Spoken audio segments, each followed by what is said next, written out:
বৈষম্য বিরোধী ছাত্র আন্দোলনের ৬ সমন্বয়ক সহ ডিবির হাতে আটক সকল শিক্ষার্থীকে মুক্তি দিতে ২৪ ঘন্টার আলটিমেটাম বিক্ষুব্ধ নাগরিক সমাজের।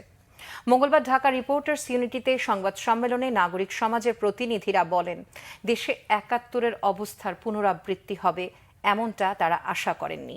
এদিকে কেন্দ্রীয় শহীদ মিনারে অভিভাবকদের কর্মসূচি পণ্ড করে দিয়েছে পুলিশ। বিস্তারিত ফরুক বাবুর রিপোর্টে। দেশের প্রত্যেকটা অঞ্চলে ব্লক রেইড করে আমাদের তরুণদেরকে, কিশোরদেরকে, ছাত্রদেরকে গ্রেফতার করা হচ্ছে, নির্যাতন করা হচ্ছে। শিক্ষার্থীদের ওপর ছাত্রলীগের হামলা ও পুলিশের গুলি চালানোর কথা বলতে গিয়ে এভাবেই ক্ষোভে ফেটে পড়েন ঢাকা বিশ্ববিদ্যালয়ের আইন বিভাগের শিক্ষক ডক্টর আসিফ নজরুল। আমি আইনের শিক্ষক। হত্যা, অবৈধ আটক ও নির্যাতনের বিচার চেয়ে বিক্ষুব্ধ নাগরিক সমাজের প্রতিবাদ সংবাদ সম্মেলনে গণমানুষের বিরুদ্ধে না দাঁড়ানোর আহ্বান জানান বিশিষ্টজনরা। অতিরিক্ত নিরাপত্তাহীনতার মধ্যে ঠেলে দেওয়া থেকে শুরু করে সরাসরি প্রত্যক্ষভাবে খুনের সাথে জড়িত আইন প্রয়োগকারী সংস্থা বাংলাদেশে এভিডেন্সেস আর অ্যাবসলিউটলি ক্লিয়ার।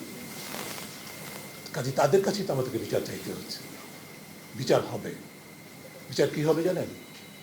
বিচার হবে, কদিন পরে শুনবো যে একটা তালিকা বের প্রকাশিত হবে, অমুক অমুক কর্মকর্তাকে পুরস্কৃত করা হয়েছে, এবং ব্রেকেট হবে শিক্ষার্থী আন্দোলন দমনের, সাফল্যের সাথে দমনের কারণে শুদ্ধাচার পুরস্কার দেওয়া হবে, যেরকম প্রাক্তন র্যাব প্রধান, পুলিশ প্রধানকে দেওয়া হয়েছিল। ছাত্ররা কি বলেছে সরকারের পতন চাই? ছাত্ররা কি বলেছে নতুন নির্বাচন চাই? তারা তো এগুলি বলে নাই। আপনারা এই দাবি মেনে নিচ্ছেন না কেন?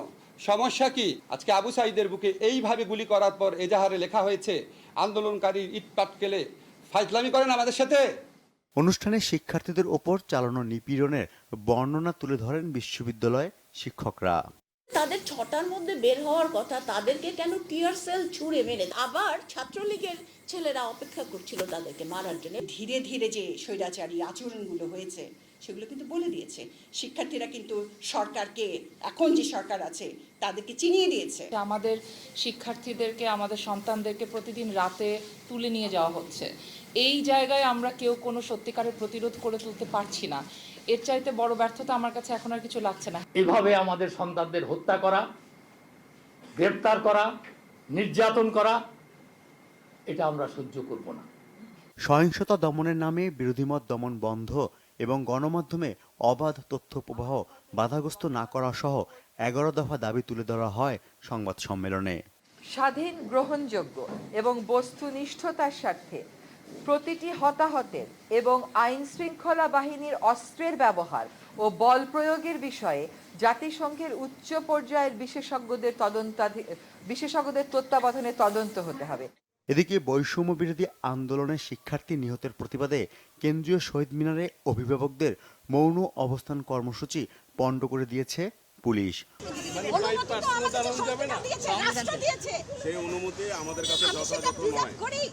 অভিভাবকদের ঢাকা মেডিকেলের সামনে আটকে দেয়া হয়, এমনকি মেডিকেলে চিকিৎসাধীন শিক্ষার্থীদের সাথে তাদের দেখাও করতে দেয়নি পুলিশ।